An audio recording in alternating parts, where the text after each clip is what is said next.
très heureux de vous accueillir dans mon grenier pour une autre histoire horrifiante.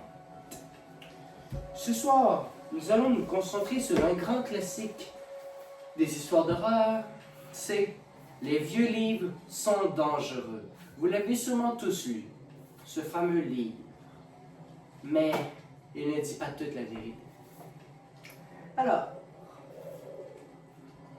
empilez quelques livres, quelques boîtes, les ranger pour une poignée d'argent.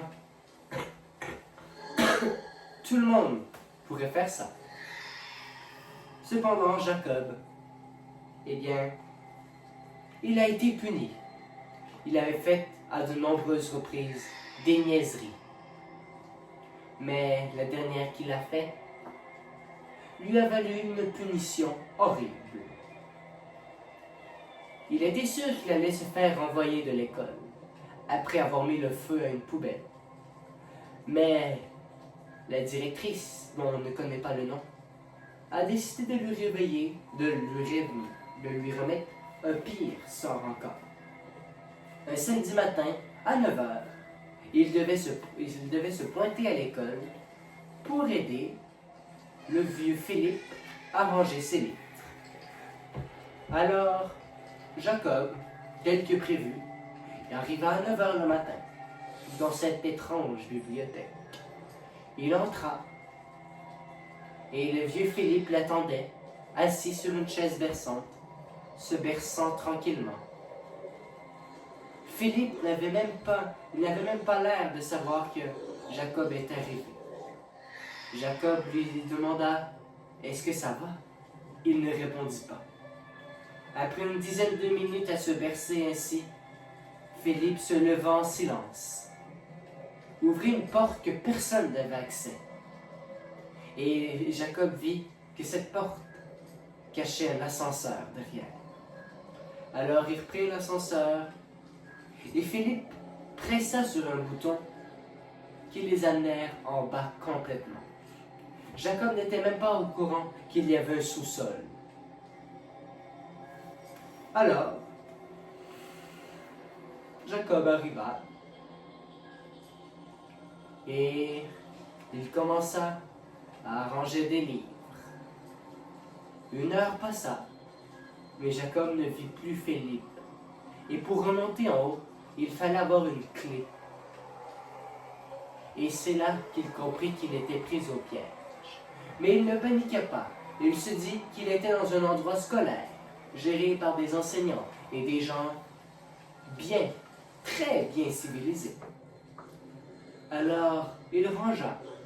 Mais au fur et à mesure qu'il rangea, il vit des livres, mais des livres horribles. Des livres qui parlaient de rituels sacrés. Des livres qui parlaient de sectes.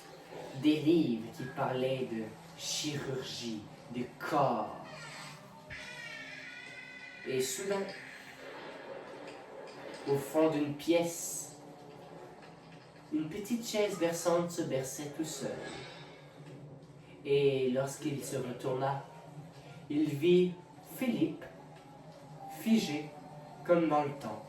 Des toiles d'araignée étaient sur lui. On dirait qu'il n'avait plus de gras, c'était que des os et de la peau. Et il vit une salle de classe avec des personnes assises, des élèves, toutes recroquevillées. Ils étaient tous empaillés dans une bibliothèque horrible avec des animaux. La qualité de l'air y était horrible.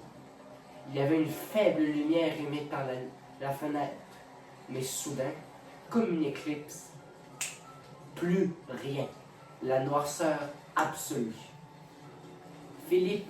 Jacob tomba, se fenda le front, se blessa.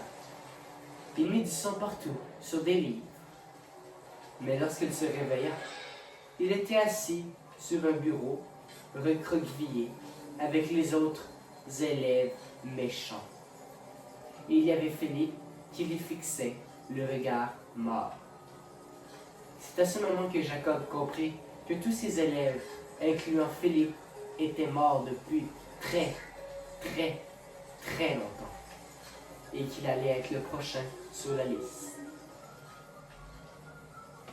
La morale de cette histoire, faites attention à ce que vous dites ou à ce que vous faites, car cela pourrait vous retourner contre vous. Je vous laisse donc sur cela. Je vous souhaite une excellente nuit.